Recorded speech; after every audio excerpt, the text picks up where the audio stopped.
আর আজকের বিষয় বাংলাদেশ ও বিশ্ব পরিচয়। আমি আজকে সপ্তম শ্রেণীর বাংলাদেশ ও বিশ্ব পরিচয় নিয়ে আলোচনা করব। প্রিয় শিক্ষার্থীরা, তোমরা কেমন আছো? দীর্ঘদিন যাবৎ এই যে করোনার কারণে শুধু আমাদের বাংলাদেশ নয়, সারা বিশ্বই এই দুরারোগ্য ব্যাধি করোনায় বিভিন্নভাবে আমাদের বাংলাদেশ সহ সারা বিশ্বের মানুষ ভুগছে, যার কারণে সরকার আমাদের এই শিক্ষা কার্যক্রমকে ঠিক রাখার জন্য অনলাইনে ক্লাসের ব্যবস্থা করেছে। আমরা শিক্ষকরা যেন প্রতিষ্ঠানে এসে অনলাইনের মাধ্যমে ক্লাস নিয়ে শিক্ষার্থীদেরকে বিভিন্নভাবে পাঠদান করতে পারি, সে ব্যবস্থা করা হয়েছে। তোমরা এই অনলাইন ক্লাস দেখবে এবং সেই মোতাবেক বাড়িতে পড়াশোনা করবে, তাহলে আমার মনে হয় তোমরা অবশ্যই কিছুটা হলেও তোমাদের লেখাপড়া অবশ্যই কিছু না কিছু হবে। সেজন্য তোমাদেরকে বাড়িতে অবশ্যই পড়াশোনা করতে হবে। যাই হোক, আমি এখন আলোচনা করব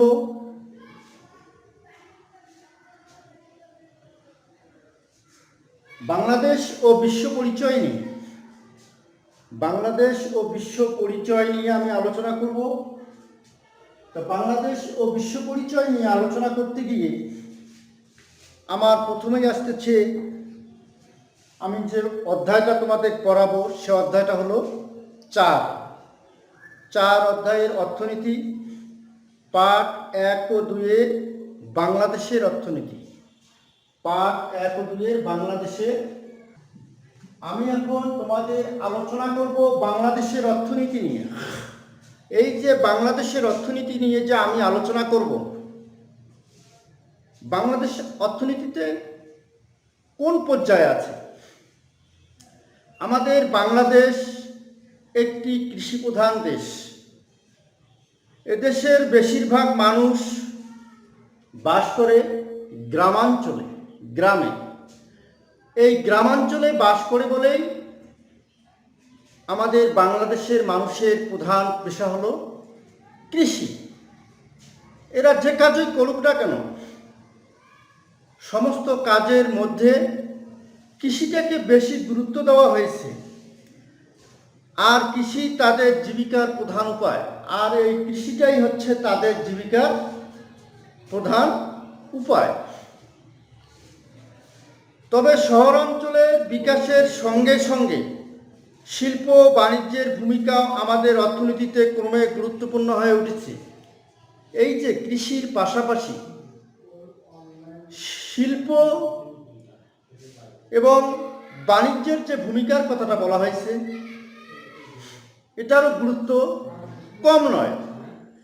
একটি আধুনিক রাষ্ট্রের কৃষি, শিল্প, ব্যবসা, বাণিজ্য কোনো খাতের গুরুত্ব কম নয়। দেশকে উন্নত করতে হলে আমাদের জাতীয় অর্থনীতিকে সব দিক থেকে সবল ও গতিশীল করে তুলতে হবে। আমরা যদি আমাদের বাংলাদেশকে উন্নত করতে চাই, তাহলে সব দিক থেকে আমাদের এই বাংলাদেশকে সব দিক থেকে কী হতে হবে? সবল হতে হবে এবং গতিশীল করে তুলতে হবে। তার জন্য কি করতে হবে? কৃষি, শিল্প, ব্যবসা বাণিজ্য সব ক্ষেত্রে আমাদের উন্নতি করতে হবে। এই যে শুধু কৃষিকে, শিল্প, ব্যবসা বাণিজ্য সব ক্ষেত্রেই আমাদের উন্নয়ন ঘটাতে হবে, উন্নতি করতে হবে। বর্তমান প্রতিযোগিতাপূর্ণ বিশ্বে এর কোনো বিকল্প নেই। এখন আমরা কৃষিকে যদিও সবচেয়ে বেশি গুরুত্ব দিয়েছি, কিন্তু কৃষির পাশাপাশি শিল্প, ব্যবসা বাণিজ্য সব খাতকেই আমাদের একই গুরুত্ব দেওয়া উচিত।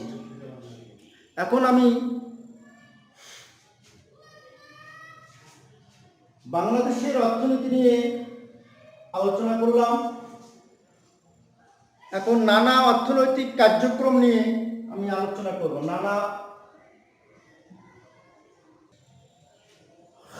নানা অর্থনৈতিক কার্যক্রম মানে বিভিন্ন রকম অর্থনৈতিক কার্যক্রম। অর্থনৈতিক কার্যক্রম কাজগুলো কি কি? অর্থনৈতিক মূল্য রয়েছে এমন যে কোনো কাজ, সেবা বা বিনিময়কে অর্থনৈতিক কার্যক্রম বলা হয়। এই যে সেবা এবং যেটার বিনিময় আছে, বিনিময়যোগ্য, সেটাকে অর্থনৈতিক কার্যক্রম বলা হয়। আর যে কোনো কাজ, যে কোনো দেশে অর্থনৈতিক কার্যক্রমকে অনানুষ্ঠানিক ও আনুষ্ঠানিক দুইটি ভাগে ভাগ করা যায়। এই অর্থনৈতিক কার্যক্রমকে অনানুষ্ঠানিক ও আনুষ্ঠানিক এই দুই ভাগে ভাগ করা যায়। যেসব কাজের জন্য মজুরি নির্ধারিত নেই, যে কাজগুলোর জন্য মজুরি নির্ধারিত নেই, করের আওতায় আনাও কঠিন, এবং যেসব অর্থনৈতিক কার্যক্রম সরকার কর্তৃক নিয়ন্ত্রিত হয় না, যে কাজগুলো জনগণ করে কিন্তু সরকার কর্তৃক নিয়ন্ত্রিত হয় না, তাই সংক্ষেপে বলা যায় অনানুষ্ঠানিক কার্যক্রম বলতে সেগুলোকে বোঝায়। যেমন নিজের জমিতে কাজ, আমি আমার নিজের জমিতে কাজ করতে পারি, এটা অনানুষ্ঠানিক।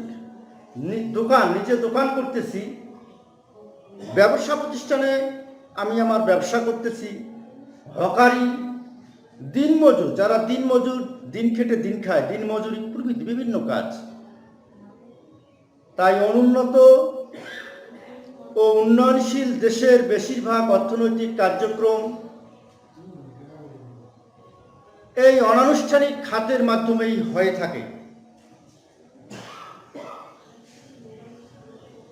অতীতকাল থেকে চলে আসছে বলে, এই অনেক পুরনো কাল থেকে, অতীতকাল থেকে চলে আসছে বলে অনেকে এসব কাজকে অর্থনীতির প্রথাগত খাতও বলে থাকেন। এই কাজগুলো এই খাতকে অর্থনীতির প্রথাগত খাতও বলে থাকেন। এখন আমি আলোচনা করব গ্রামাঞ্চলের অনানুষ্ঠানিক অর্থনৈতিক কাজ।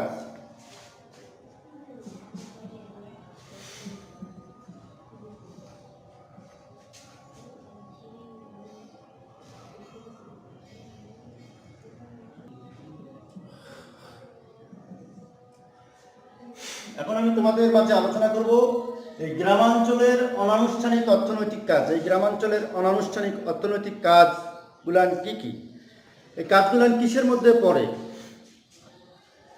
বিশ্বের অন্য যে কোনো উন্নয়নশীল দেশের মতো বাংলাদেশের অর্থনীতিতেও অনানুষ্ঠানিক খাত প্রধান ভূমিকা পালন করছে। এই অনানুষ্ঠানিক যে খাতগুলা বিশ্বের অন্যান্য এই যে উন্নয়নশীল দেশগুলোর মতো এই অনানুষ্ঠানিক খাত প্রধান ভূমিকা পালন করছে।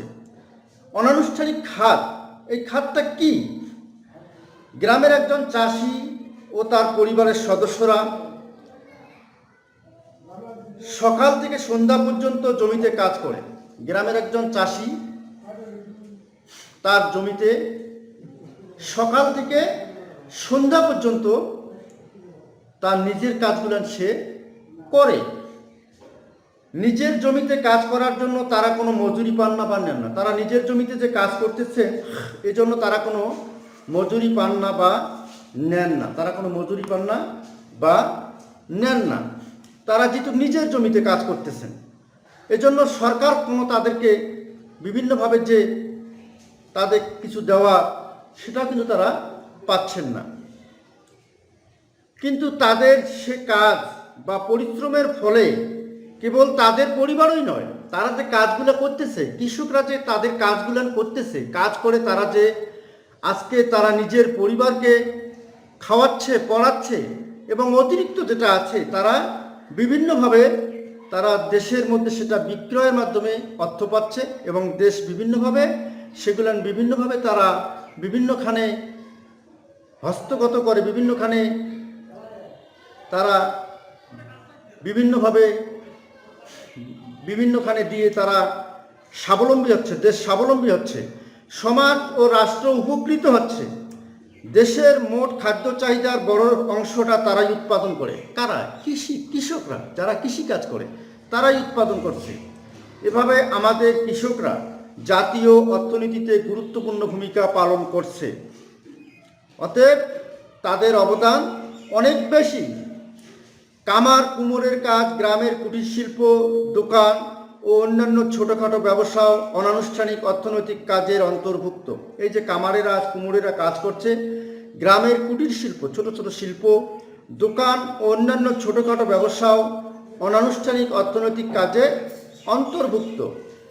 আমাদের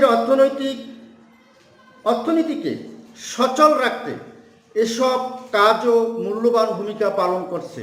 এই যে ছোটোখাটো কাজগুলো যেগুলো আছে, এগুলানের ভূমিকাও আমাদের অনেক বেশি। তাদের মাধ্যমে আজকে আমরা দেশ বিভিন্নভাবে স্বাবলম্বী হচ্ছে। তাদের অর্থটা, আমাদের এই কৃষিকাজের অর্থটা আমাদের বিভিন্নভাবে সাপোর্ট দিচ্ছে, সহযোগিতা করছে।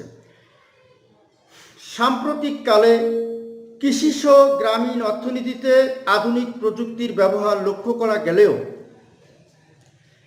প্রথাগত বা অনানুষ্ঠানিক খাতটি এখনো প্রধান ভূমিকায় রয়েছে। এই যে অনানুষ্ঠানিক খাত যে আছে, এই অনানুষ্ঠানিক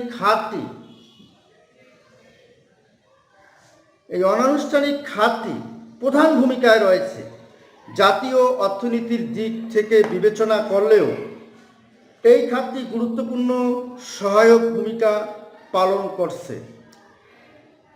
আমি আলোচনা করব শহরাঞ্চলের অনানুষ্ঠানিক অর্থনৈতিক কাজ।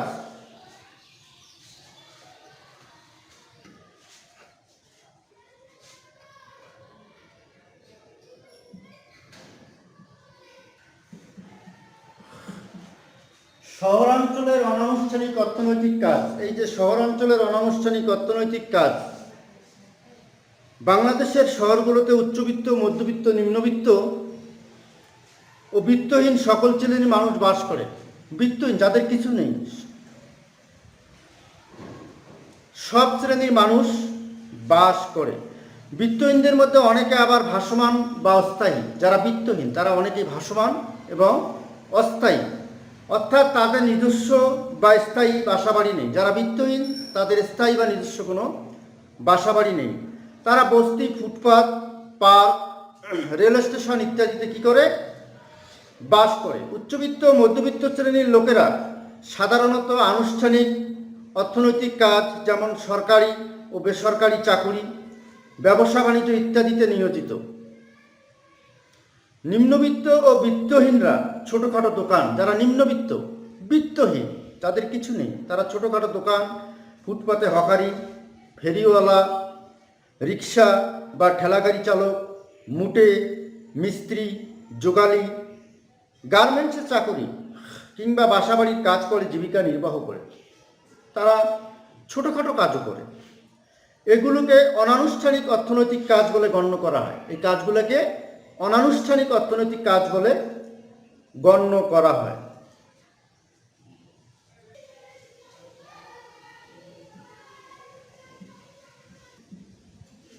অর্থনীতিতে অনানুষ্ঠানিক খাতের অবদান। এই যে অর্থনীতিতে অনানুষ্ঠানিক খাতের অবদান, কি কি অবদান রয়েছে অর্থনীতিতে? এই গ্রাম প্রধান বাংলাদেশের গ্রামাঞ্চলে বসবাসকারী বেশিরভাগ মানুষ নিজস্ব উদ্যোগে, তারা তাদের নিজের উদ্যোগে ও শ্রমে ধান, পাট, রবি শস্য, শাকসবজি ও ফলমূল উৎপাদন, মাছ ধরা থেকে শুরু করে গরু, ছাগল ও হাঁস মুরগি পালন, কুটির শিল্প, হাট বাজারে পণ্য বিক্রি করার মাধ্যমে তাদের জীবিকার সংস্থানই করছে। শুধু তাই নয়, তারা দেশের অর্থনৈতিক জীবনকে সচল রাখার ক্ষেত্রে প্রধান ভূমিকা পালন করছে। একইভাবে শহরাঞ্চলে বসবাসকারী স্বল্প, মাঝারি, এমনকি উচ্চ আয়ের অনেক মানুষও এই অনানুষ্ঠানিক খাতের অর্থনৈতিক কর্মকাণ্ডে নিজেদেরকে নিয়োজিত করছে। এভাবে প্রথম থেকেই বাংলাদেশের অর্থনীতি অনানুষ্ঠানিক খাতের উপর বেশি নির্ভরশীল। আমাদের বাংলাদেশের অর্থনীতিটা এই অনানুষ্ঠানিক খাতের উপর বেশি নির্ভরশীল। সরকারি ও বেসরকারি পর্যায়ে অনানুষ্ঠানিক খাতের ভূমিকা বৃদ্ধি ও তা জোরদার হওয়ার পরও আমাদের অর্থনীতিতে প্রথাগত বা অনানুষ্ঠানিক খাতের গুরুত্ব কমেনি। এর গুরুত্বটা কমেনি। এই প্রথাগত এই যে খাতটা, এর গুরুত্ব কমেনি, বরং যত দিন যাচ্ছে আগের থেকে বৃদ্ধি পাচ্ছে এবং এখনও এটা বৃদ্ধি পাচ্ছে এই অনানুষ্ঠানিক খাতগুলো। তো যাই হোক, আমার ক্লাস আজকে মতো এখানেই শেষ। তোমরা ভালো থাকো। প্রিয় শিক্ষার্থীরা, আমার জন্য দোয়া করবে, আমি যেন ভালো থাকি। যাই হোক, এই বলে আমি আমার আজকের ক্লাস শেষ করছি। আল্লাহ হাফেজ।